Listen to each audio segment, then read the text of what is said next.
Pleasure to be back. It's really meant a lot to have these conversations and to let them percolate a bit during the break.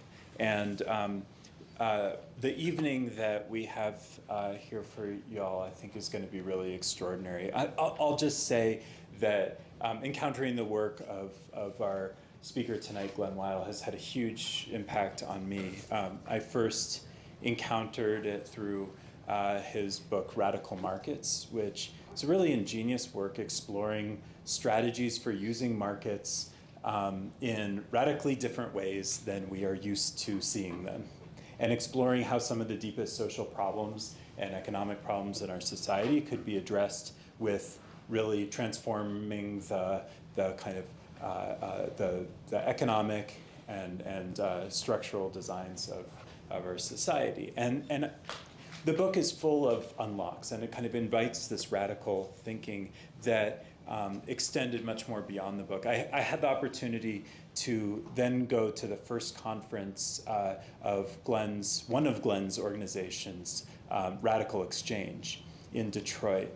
And that event really put me on the track of the work that I've been doing in the years since around the governance of online space.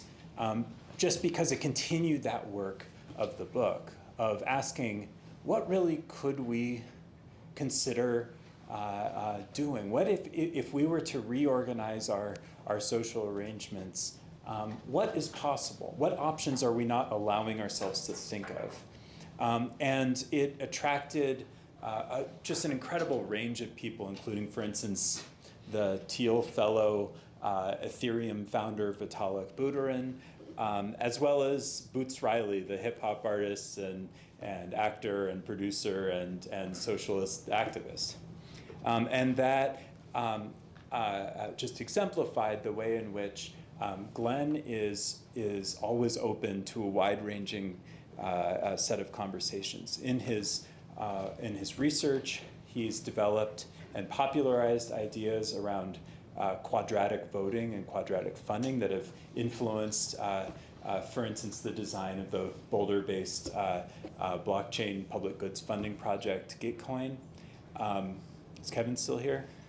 The founder was here earlier. And in the process, he's constantly engaging in his work, for instance, at Microsoft Research and the various organizations he's founded with practitioners in the world. His most recent work has been framed around this concept of plurality.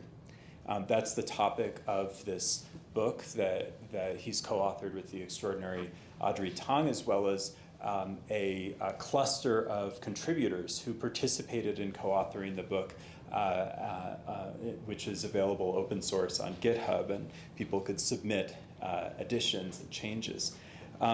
And he's also been lately, I think, pertinent to the topic that we've been engaging with today. He's been involved in political machinations around Bannon and Musk and all that's going on in government today. But above all, I think that what his work has represented, at least to me, is a reminder that we could think of a future with more democratic abundance rather than a kind of democratic scarcity. Across the political spectrum today, I think we see a sense of desperation, a moment where people feel like, no, we can't afford the democratic. We can't afford to have a voice. We have to trust whether it's the AI or the politician or the ideology.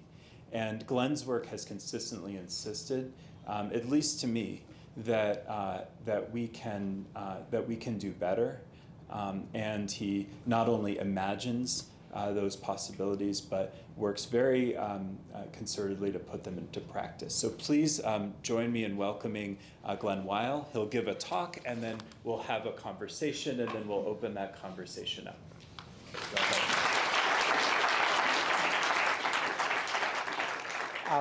Thanks so much for having me here, and Nathan, thanks for that wonderful introduction.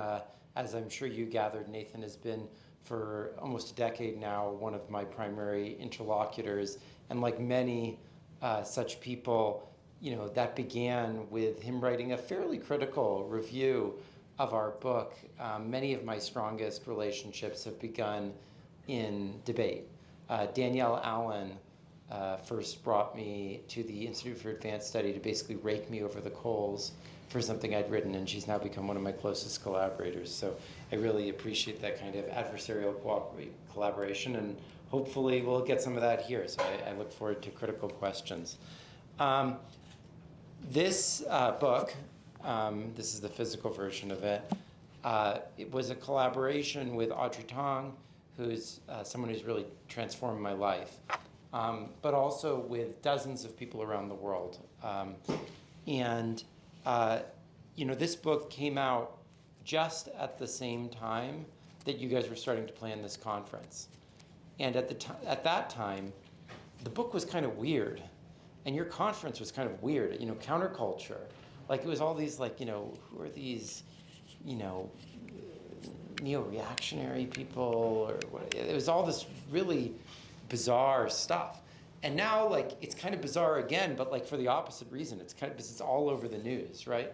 So it's these kind of weird, whole Earth, snow crash, are now oh my God, AI is taking over the world. Oh my God, Doge is changing everything.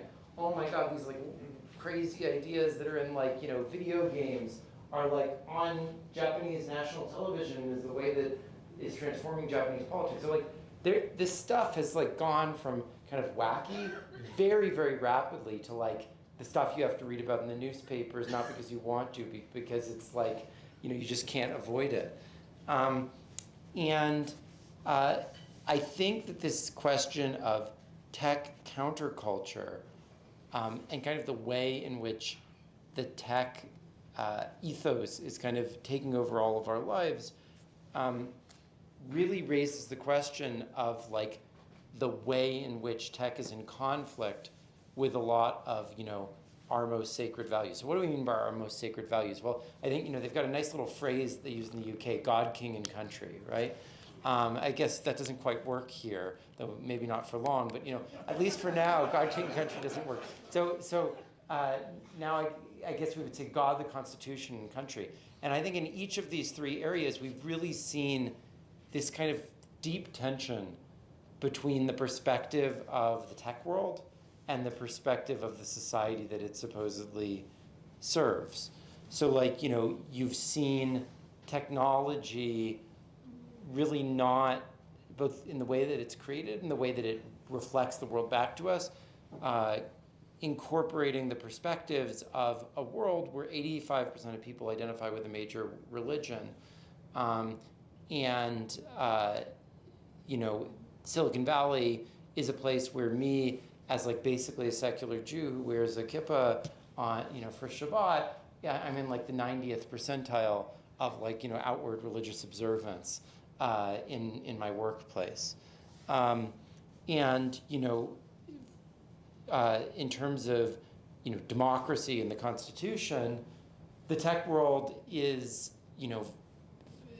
constantly talking about, oh, are we going to have a tech king, or are we going to have the organization by AI of the whole economy and everybody else just sits back? And these are kind of the stock and trade of this, and this is just not exactly the mainstream political conversation that the rest of the world is having. So there's this divide over democracy, and I think Nathan captured that nicely.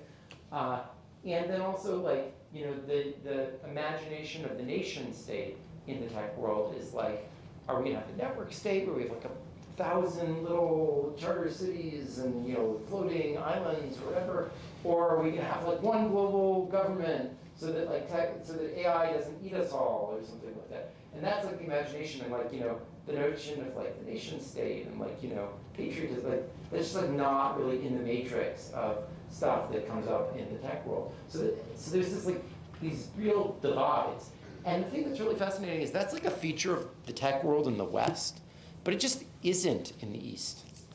So in places like India, Japan, Taiwan, actually people in the tech world are more religious than the rest of the society. People in the tech world are more committed to the fundamental values. In China, those are the Communist Party, but in these countries, it's democracy than the rest of society. And they're tend to be more patriotic than the rest. So there's something that's very different in the tech world of the West than in the East. So let me just play out some of these tensions a little bit.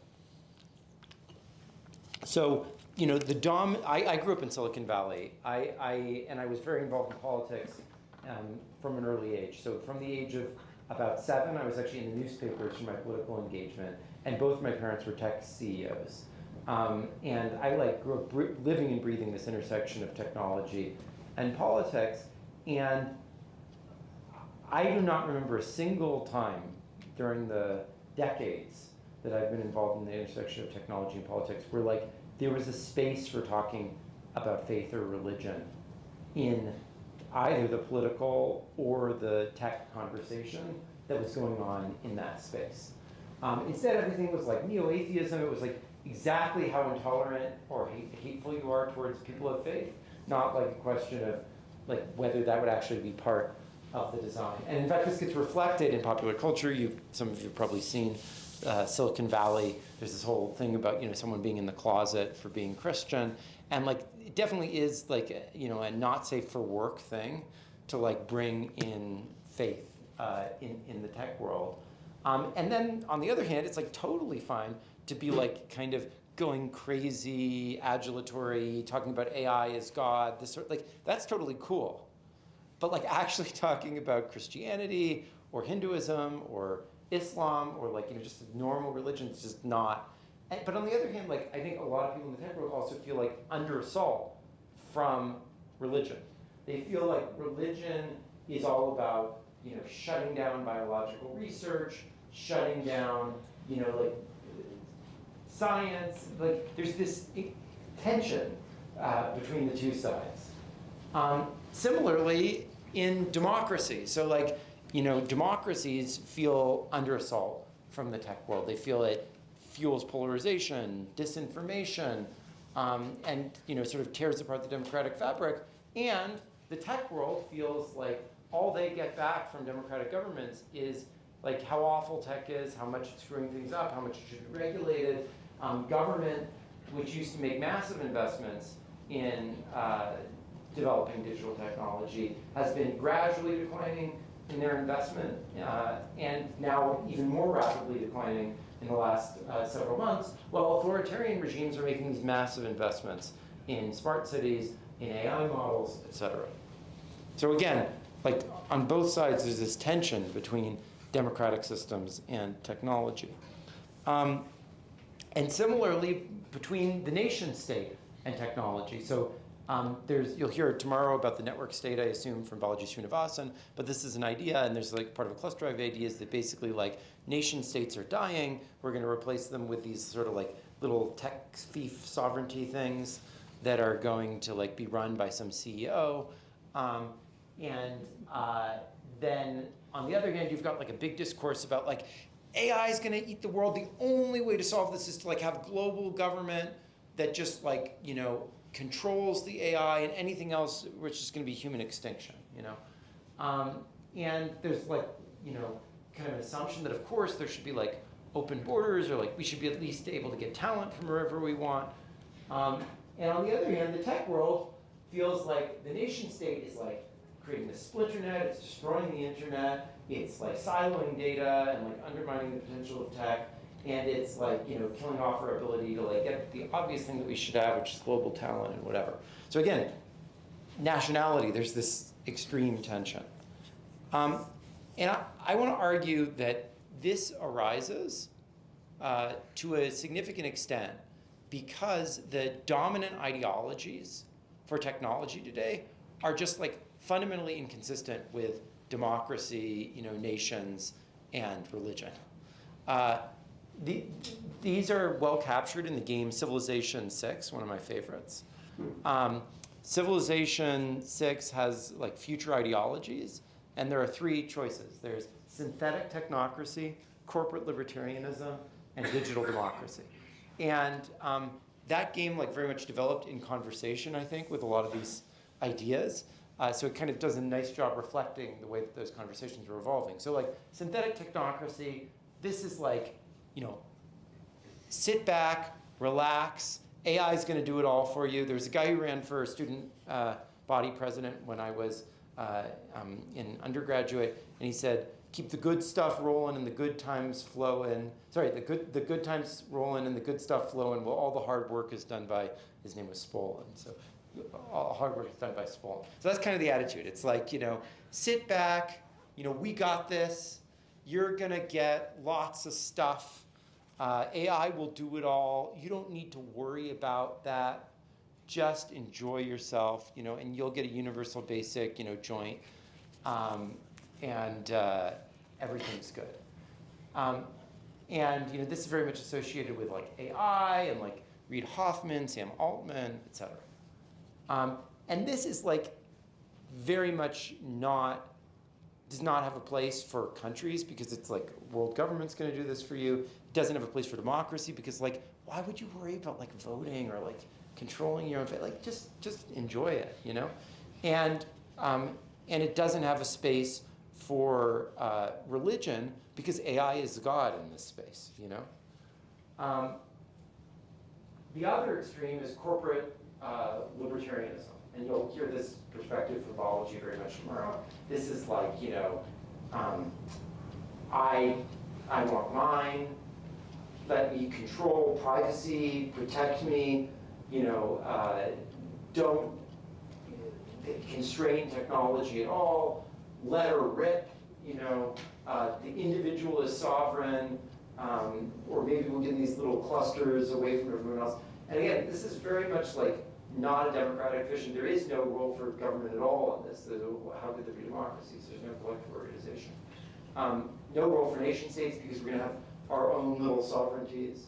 And no role for religion, because religion is a collectivist thing, Like, we're each individual and we have a right to do whatever we want, And while these have become the dominant stories about the future of technology recently, they don't really reflect either how we've thought about technology in the past, how popular culture has processed it, or even the ideas behind most of the technologies we use today. The internet came very much out of not like the whole or the individual, but like a network. That was the whole concept of the internet.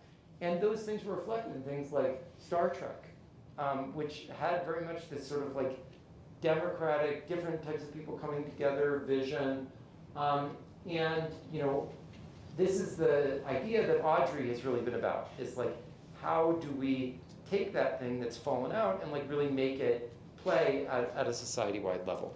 And that is what she did in Taiwan. So Taiwan, there's a lot of elements of this in Japan and India and other places in Asia, but I think Taiwan is like the epitome of this. In Taiwan, they did some really cool things. So they have this movement called Gov0, G0V, where rather than like, in the Doge style, we go and we just like destroy government departments and like erase all their data. Instead, the notion is, no, we put the data out there. And you, the citizens, not like some elite cadre of tech people, can go and actually improve on those government websites and put it up at .g0v instead of .gov. And then if the citizens like it, the government will adopt it. So GOV in Chinese means both like, this twist on .gov, but it's also like zero-hour government, which is how they say a shadow government. So it's like you, the citizens, create a shadow government and then shame the government into adopting it. And in fact, that was the foundation of them having the world's best performance during the COVID pandemic, because they got citizens to build contact tracing apps. They got citizens to build mask allocation things, and then they just absorbed it into the government in an open source way. They also used these techniques not just to deal with a biological infection, but an informational infection from across the straits, because they got citizens to crowdsource responses to disinformation, so that it didn't come from the top down, it came horizontally. And this became the foundation of the community note system that is used on X now. They also built a framework for building consensus across citizens called vTaiwan. This is also used in community notes now to decide which notes to surface. This is a system where it's kind of like a Twitter X type thing, but rather than just like serving things and engage people, they highlight the things that bring people together across the AI-inferred clusters of dissenting opinion within a conversation. So it's like a way of surfacing consensus and allowing citizens to pass legislation. And these are some cool initiatives that illustrate it, but you can also see it in the numbers. So Taiwan is now the highest per capita income country in the world at purchasing power parity that has more than 10 million people. It, at the same time, has the most digital economy in the world. So a majority of national income in Taiwan comes from the exports of digital technology. And while in other places technology is thought to like drive economic polarization, political polarization, Taiwan has seen a declining income inequality during this period. And while the rest of the world has seen, democratic quality declining, Taiwan has risen to being the world's most respected democracy in many indices. Also, interestingly, Taiwan is one of the only developed countries where religious observance is on the rise.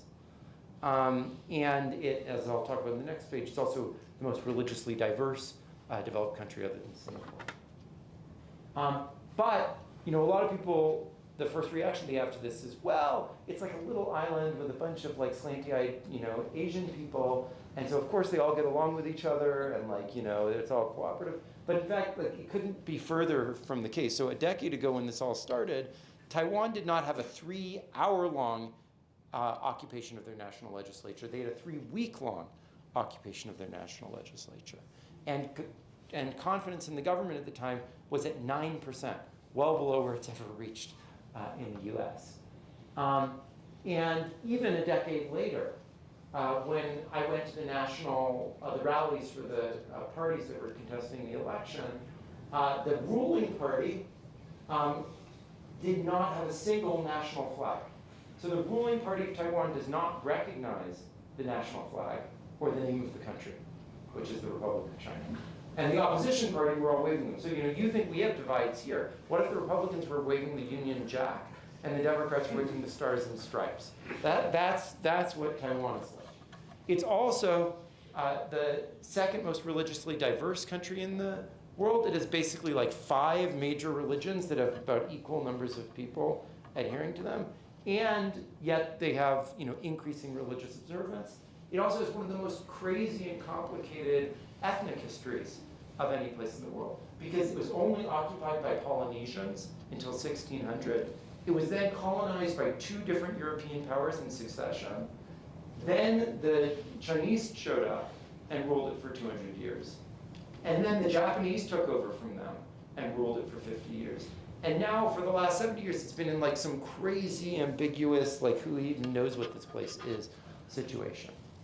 But I think the genius of the Taiwan situation has been that you think all this diversity, all this potential for conflict would lead to violence. And of course there are things like that. In fact, as we were finishing up this book, there was an assassination attempt on my co-author. So it can get ugly. But overall what they figured out is it used to be that when there was fire erupting from the ground, we would put it out.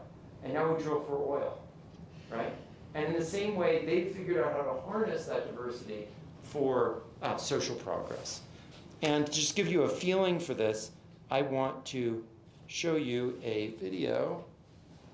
So we made a film about the life. How do we get it to show this? Let's see, mirror screen.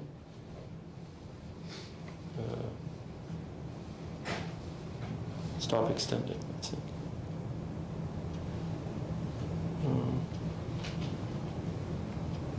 What's going on? Okay, here we go. Window. Yes, there we go. Okay, so we made a movie about Audrey's life, and this gives you a little bit more of the heart of it, and then I'll do a little bit more intellectually, and then we can chat. So. Across the world, democracy is on a decline. Authoritarianism is on the rise. Global freedom has eroded for the 18th consecutive year.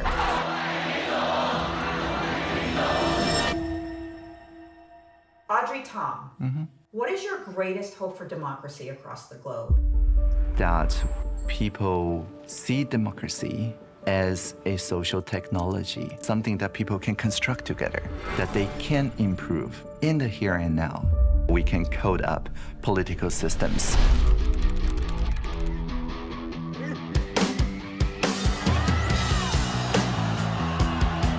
The Sunflower Movement was a real turning point for Taiwan's democracy.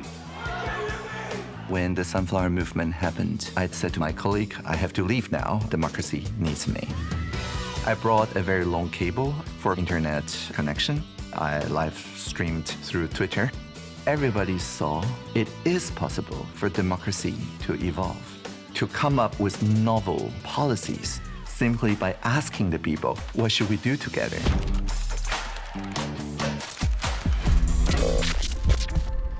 I was born with a heart defect, and one day I just fainted.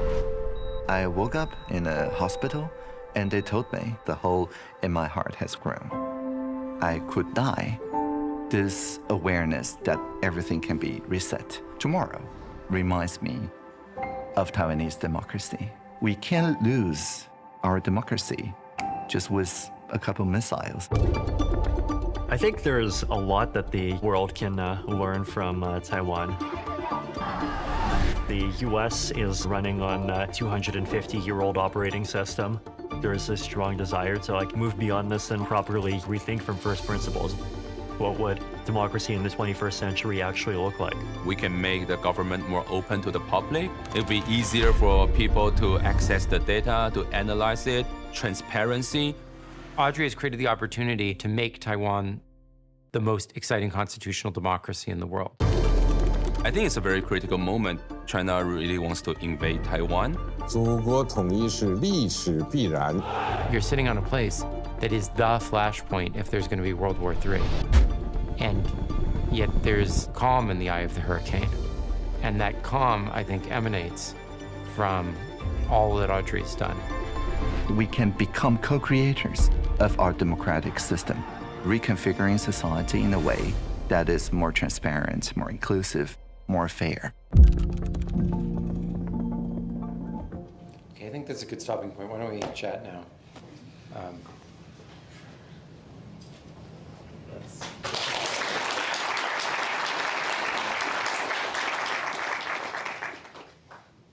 Thank you so much for that.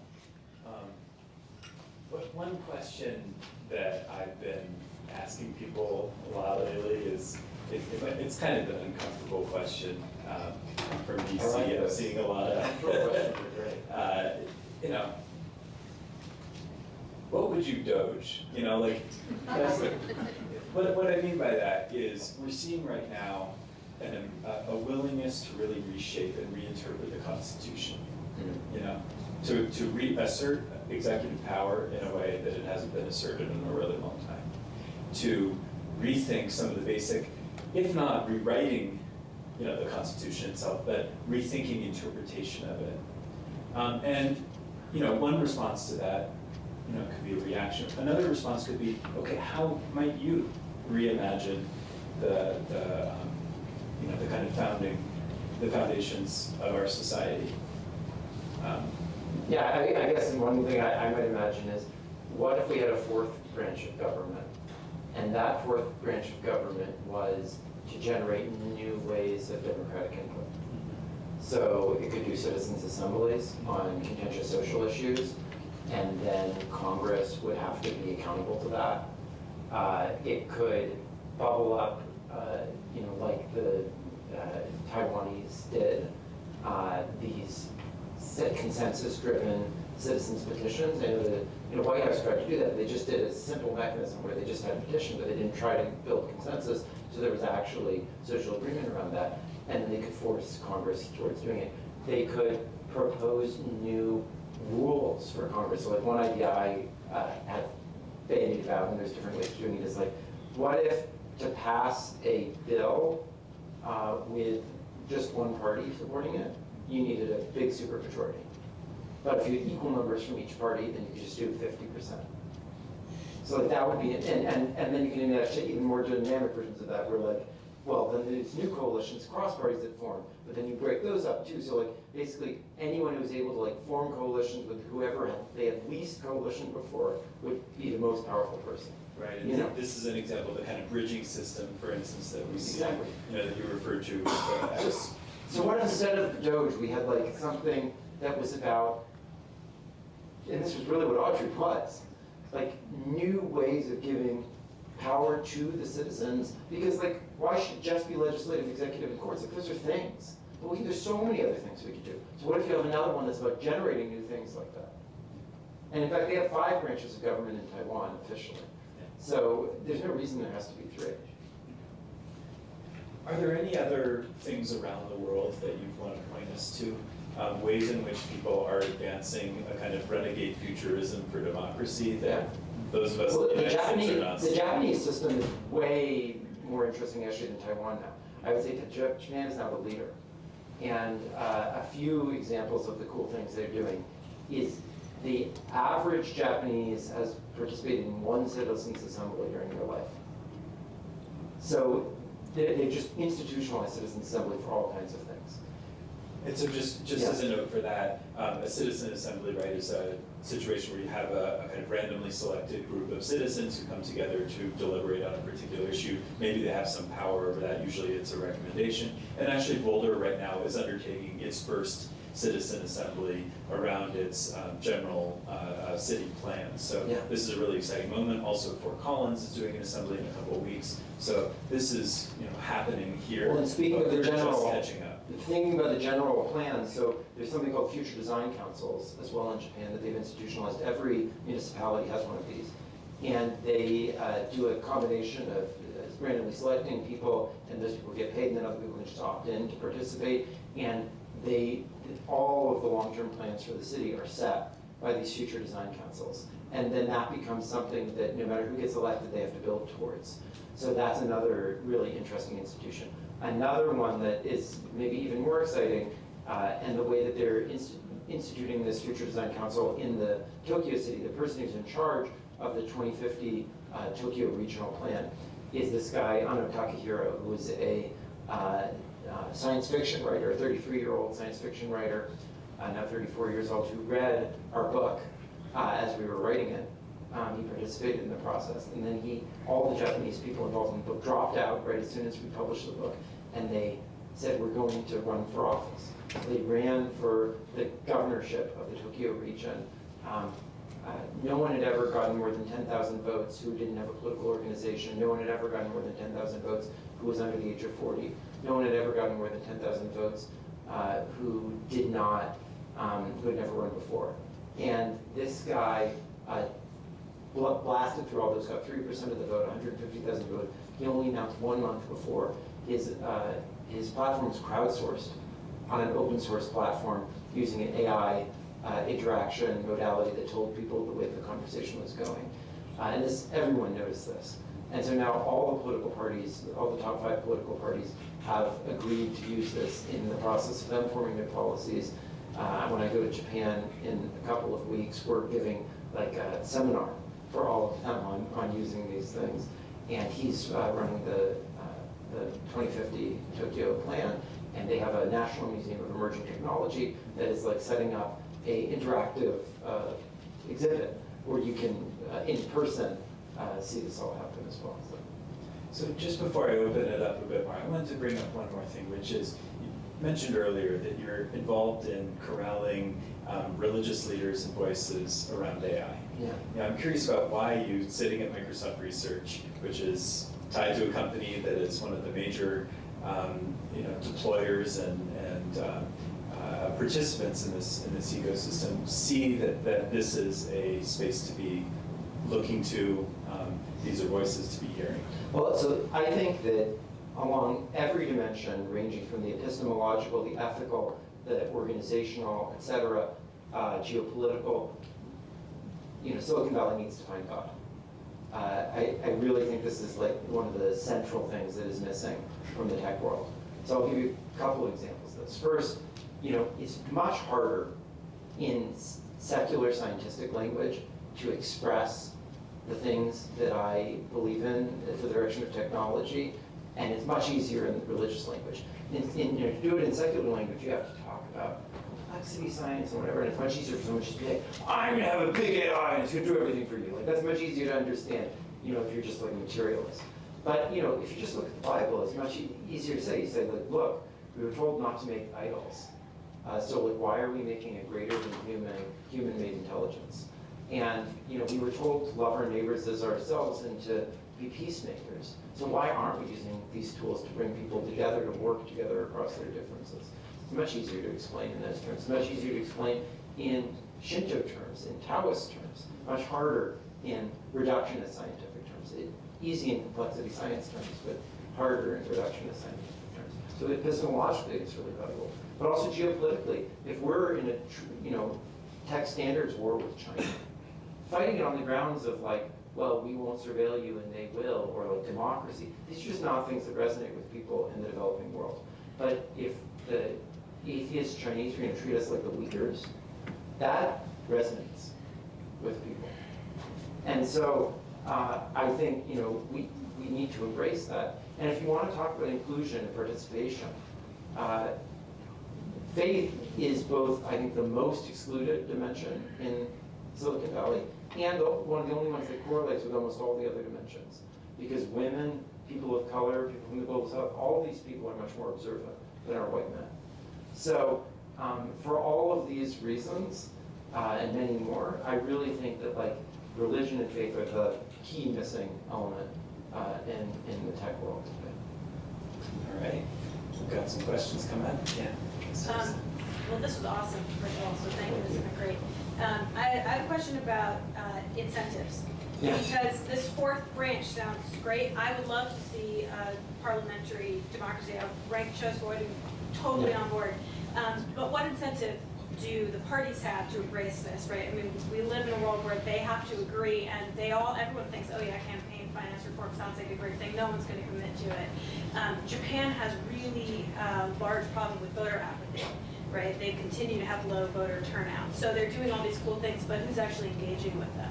So I'm wondering, these are great ideas, but how do we actually, and Taiwan maybe has a situation where they feel a fragility that incentivizes them. As you're pointing out, we may not feel that. Maybe now we're feeling it a little bit. Well, exactly. So this is the moment. Yeah, but I guess how do you incentivize engagement with these things? Well, I mean, first of all, Japan has huge voter apathy, but they actually lots of engagement with these things. So I actually think that, a lot of people in the West don't understand Japanese politics because they think that it has to be Western parliamentarianism, and if their Western parliamentary system is like one party or whatever, that means they don't have democracy because we have a very narrow, chauvinistic perspective. We're supposed to evacuate? No, okay. We have a very narrow and chauvinistic understanding of what democracy can mean. And so, and I agree, we're very smug here. I mean, Jefferson said that, we should basically rewrite the Constitution every 30 years. It's on the Jefferson Memorial, you can see. So, we've become very smug, we've become very self-important. And while I don't agree with everything that's going on in Washington today, as you were trying to find the positive side, yeah, it is shaking us up.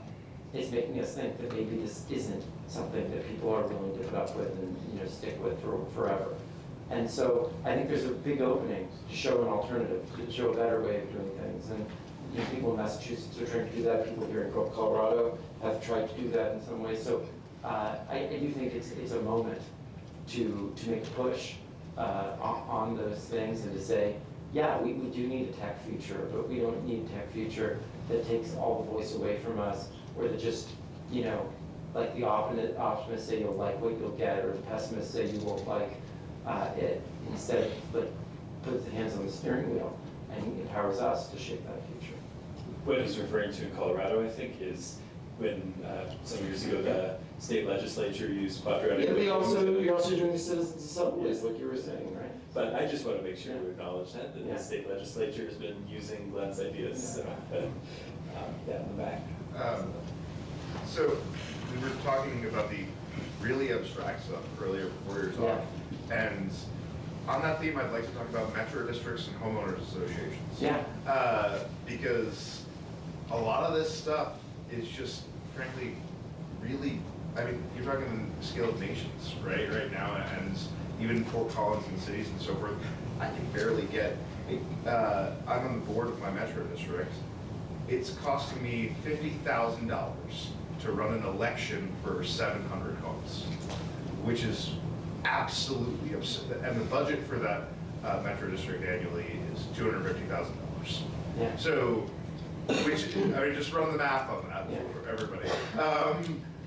And I'm just curious, if on that high trust localized scale, where would you start if you can make a lot of good assumptions of, you know, high trust, where would you start trying to target some of these solutions when you don't have people, you know, willing to blow each other, where you, like, maybe it is worth it in Loveland, like, there's some hotheads, but like, where would you go?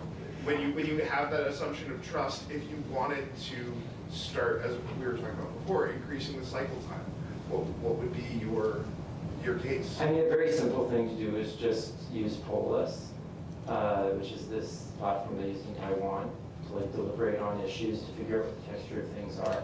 I would use it probably without as much anonymization, unless you think that there's tensions around the issue, so that people can get a sense for what the political dynamics are. Often, like in Japan, you know, people don't know what the social divides are, because there's just like basically not really partisan politics in Japan. And so like a lot of this was just people just figuring out what are the opinion groups. That was really valuable to people. And I think in a lot of local contexts, that's the issue as well, because there's all this media running all the time, you know, polarizing people on this or that. People trying to figure out what is it that people disagree about, what is the connections. And I think, you know, just some of these simple systems for clustering. I mean, you don't even need to do them digitally. You could do it in a physical space. And if it's got stairs, you can even do 3 dimensions of opinion disagreement, which is better than what you can do online. So I think that would be a cool thing. Yeah, I mean, I tried to, sorry to ask a follow-up, but like, I tried to put Slack in and got told that was going to violate, you know, laws around public disclosure laws, right? Like, that's a common thing you run up against, is like, the second you want to put a tool in, But you don't need to run it necessarily as part of the formal government process. You can run it informally. People can get a clarity on the consensus, and then you can use that to get a majority vote in this more standard public records process. I use poll lists for the midterm feedback in my lecture class this semester. Yeah, exactly. Oh, I was just thinking about when I heard you talk about Taiwan and the threats with China. Some of the folkloric cultural movements in the 1800s and 1900s in Europe were premised on the idea that if a nation could exist culturally, then it could withstand invasion and maybe even absorption by another state. That's Poland is an example, Finland, Sweden. You know, that was the impetus to a lot of kind of folk collecting. I was thinking about that in the case of Taiwan. Has anyone ever justified this model, and is there an actual application to it that would sound something like this, that okay, China comes, they kinetically take over Taiwan. Taiwan ceases to exist as a sort of a geographical, physical entity, but if we move Taiwan up into the cloud in some way, and our democracy exists in this intangible realm, China can't touch it. Yeah, I mean, there's definitely things a little bit like that. I mean, I think Audrey says things like that for herself. So actually, the final scene of the full film, not the trailer that I showed you, is that the director of the documentary says to Audrey, Audrey, you know, are you afraid that, you know, you'll die because of your heart? And she says, well, you know, at the end of every day, I feel really the need to like publish my stuff, put it online, so that if I do die in the night, that it will be there. And they say, well, if you die, where will you go, Audrey? Where will you go if you die? And she said, well, you just said you're gonna take this stuff that we're recording here, you're gonna put it into the cloud. So I'll be in the cloud.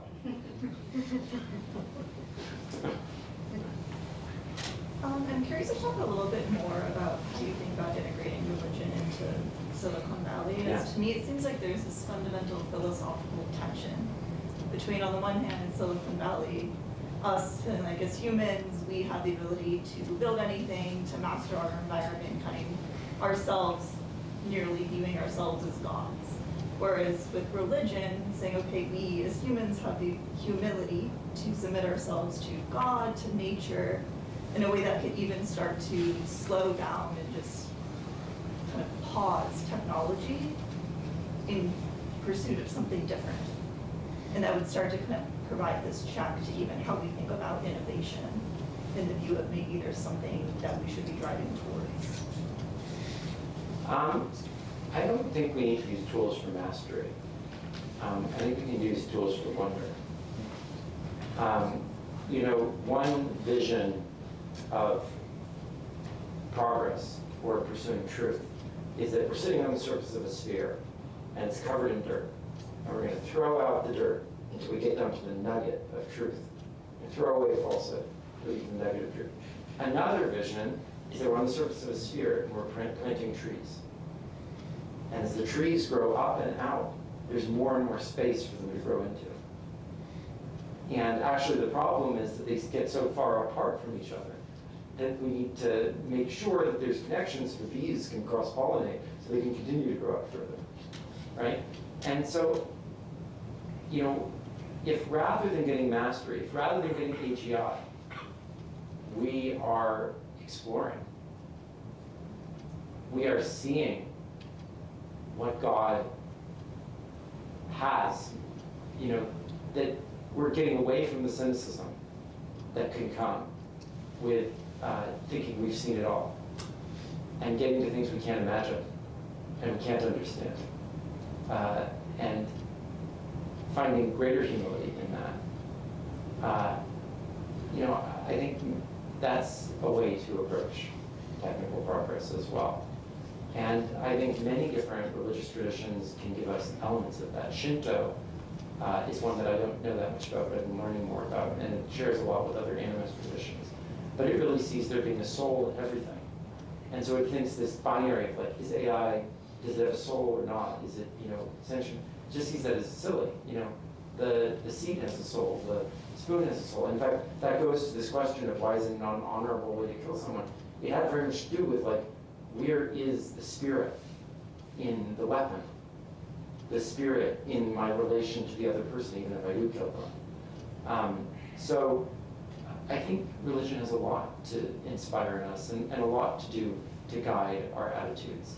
And I think that, mastery can be an element when it serves a moral and spiritual purpose that we have. But it can also be, all these things can be used to imagine things we couldn't imagine, and to grapple with the divine, to wrestle as Jacob did with God. And in fact, in India, like a majority, I read in The Economist, of the VC ecosystem in tech is actually about tools to help people have spiritual experiences. If they aren't able to do the Hajj, if they aren't able to go to the Ganges, or the Ganges is polluted, for them to do it in virtual reality. I mean, these are powerful, fascinating things, and I don't think we have to approach it in only one way. So you mentioned that in Silicon Valley, and maybe in democracy, faith and religion is one of the primary missing components. But you mentioned also, like Shintoism makes the claim that there's a soul in everything, like the spoon and the sword. Religions, many of them, by their nature, make exclusionary claims to truth, right? Like the Christian would say, no, all of Shintoism is wrong, right? So how would one incorporate faith into tech and then democracy if there are components of faith that are antithetical to coalition building? I think every tradition is capable of being fundamentalist. And I think technology is leading among those. The religions of AI, the religions of, individualism and materialism can be fundamentalist. And I always believe, in pluralism, and many of the greatest religious leaders have believed in that. Mahatma Gandhi was one of the strongest proponents of the fusion of religion and politics. He once said that the man who believes that religion and politics have nothing to do with each other knows nothing of religion and knows nothing of politics. But the Vatican also is one of the best instances of this synthesis of religion and politics, right? And that's not a pluralist government. I think the Vatican has done a tremendous amount to reach out to different faiths and to find points to agree without throwing away what you are. Because if you throw away what you are and what you believe, and you just mush into the general consensus, you've lost the value that you have to bring. So you have to come at it as who you are, as what you are, and also find something in the other to learn. So I think that's what pluralism, rather, I don't like the term interfaith very much. I like the term many faiths or plurifaith. You know, there are different eyes with which to see, and you don't, by smushing them together, help them see better. But together they can see in stereo. So, Glenn, please forgive me if my question is too blunt, but there are components of religion, particularly Judaism, that are absolutely exclusionary. As a follow-up to your premise with regards to religion in Silicon Valley, I struggle to see how one can be devoutly religious and not reduce religiosity to a kind of frivolous performance. After all, and again, please forgive me, here you are, and you're wearing a kippah, but is your wife Jewish? No. According to Orthodox Jews, you will then not have Jewish children. And it's a valid choice, and I don't judge you for it, but it's not in keeping with Judaic halakha, and renders your choice of wearing a kippah and this constant invocation of God that you invoke throughout all of your answers as performative, at least to me. Doesn't pluralism also mean that we have to accept those of us who are, as you said just now, what we are, who are actually creating children that are adherents of our faiths, who are the actual future of our religions? I absolutely respect that, and I think that the folks who are doing that are critical voices to be heard. I'm not going to lie about who I am or perform something I'm not. I'm a secular Jew. As I said, I'm not a religious Jew. I don't even keep kosher. So I wear this because it's a symbol of where I come from and what things mean to me. And plenty of secular Jews wear kippahs on Shabbat. Particularly the issues, the challenges the Jews have had in our society recently, and the fact that, by the way, I also happen to be someone who has a lot of concern about the Palestinian situation and a lot of issues with the government of Israel and the way that it behaves. I think precisely because I have that, I feel the responsibility to also bear whatever other Jews are bearing, even as I have those perspectives that I have on that issue politically. People are complex and diverse, and there are many different sides to who I am, and one of those is the Jewish tradition that I come out of, and that is important to me, even though there are elements of it I accept and elements of it that I don't. Do you have children at all? Yes. 3 and 6 years old, 2 girls, and they have Jewish names. Thank you again for being here tonight. I was going to go back to the example of Taiwan and leadership. So, we elect our leaders, but how does that work in that system where, we're talking about voting is really not part of that anymore? Can you talk a little about So that? that is not the overall political system of Taiwan. They use those things, but they have a president and they have a parliament. They have a system that's probably most similar to France. They're not exactly the same. It's like a semi-presidential system, but maybe a little bit closer to the US system. They also have 5 branches of government rather than 3. So anyway, it has similarities and differences, but they do absolutely have leaders. And they elected a new president in early 2020, and frankly, a lot of the really exciting things that were done from 2016 to 2024, they maybe are not going quite as well as they were, because the new leader is somewhat different than the older leader. So leadership absolutely does matter. Thank you. Professor Dickey. Thanks very much, Glenn. It's really interesting. As somebody who works in constitutionalism, it's always an interesting thought experiment to think, what if you mentioned the outdated 250-year-old operating system. But I find myself at a level of skepticism, and I think I expressed some of the reasons why this morning, which is, in some ways, the proposal that the tool that we develop will somehow fundamentally change, so we're talking about that operating system, fundamentally change the people using the tool, I think has things in reverse. I think in some ways, a really good example you mentioned, like referendum or certain possibilities of different tools that we can accumulate public opinion. And we certainly know, political scientists certainly know, and we know it, I just voted here in Colorado for the first time this year. My goodness, is this system ever manipulated? Is this system ever, money interests and all kinds of strange proposals that no one knows what they're doing? I'm an advanced political scientist with a doctorate, and I didn't know what half of these proposals meant. I had to do some research, but I'm still not sure how I was actually voting. So the tool that was supposed to make us more democratic actually very powerful ways of empowering people who are able to manipulate those tools. So I find myself wondering if we do want a system that's more democratic, consensual, is able to aggregate genuine opinion, not simply manipulate it, can we rely sufficiently on maybe tech tools, maybe means of access through digital technology, without first in some ways addressing the deep, profound alienation we experience as some theoretical citizens, the difficulty we have making connections with people, the tools that we were supposed to make us more connected and more understanding of each other, which are doing the exact opposite. So I guess I just find myself skeptical that if we get the right tool, we'll have democracy.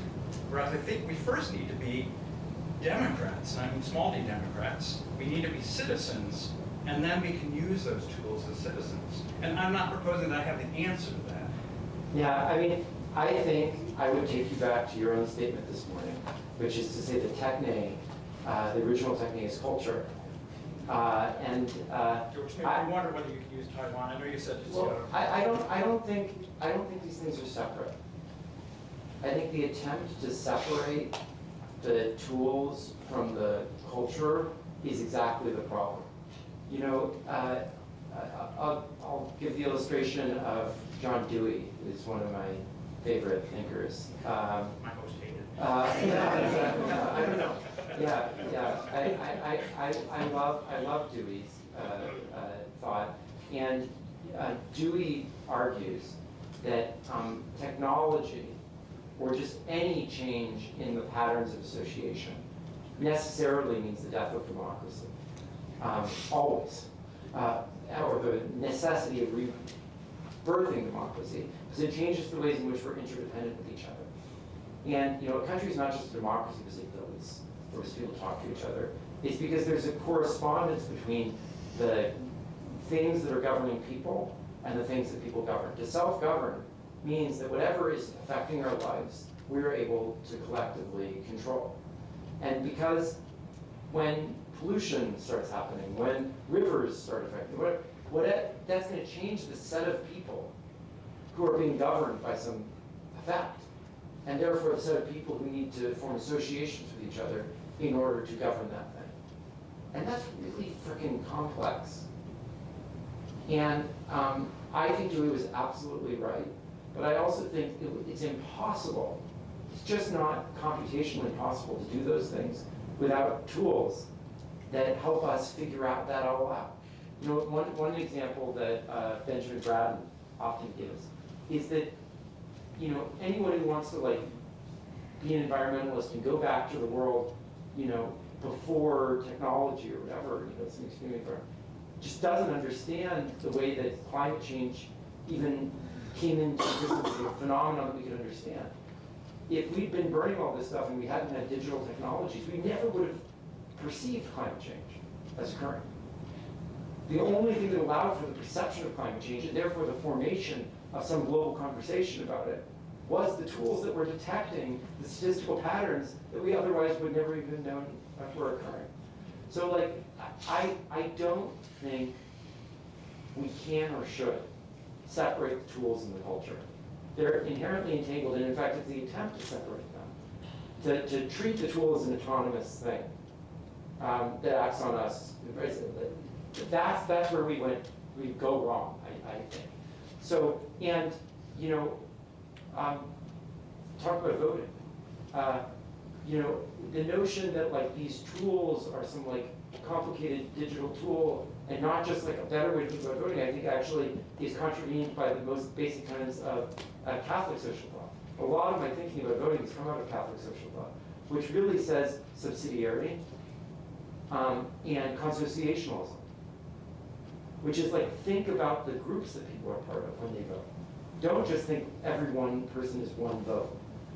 People have to be represented by the communities that they're a part of. And all these tools are ways of bringing consociationalism and subsidiarity to the complexity of modern life.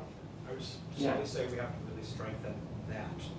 Yeah, and the tools won't make that happen. We have to strengthen. Well, the tools, it's impossible without the tools, and yet the tools aren't it. Like, it's all about it not being the tools as this autonomous separate thing, but rather as a way of facilitating our consociationalism, our subsidiarity. We should put that up there too. Yeah. All right, we have walked Glenn across hot coals for a long time. Good job, Colorado. And but the good news, I know there are a lot more questions out here, is that we get to continue tomorrow. So let's thank Glenn and celebrate the fact that we're